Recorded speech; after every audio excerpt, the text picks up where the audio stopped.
giò so hả anh? Đúng rồi. Ủa một trứng nhiêu à? Trứng 5.000. Lên lên. Bữa nay trứng lên rồi. Cút lộn.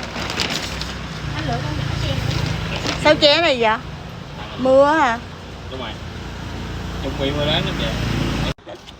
Nhìn tao dữ vậy trời, con chó này sao lỗ tai nó lạ vậy? Có gì đây bây giờ?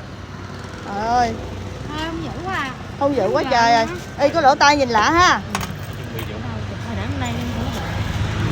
Đừng nói chuẩn bị giật tôi nha ông nội. Đi lên đi em ơi. Ghê quá à. Ông bắt nó lên rồi.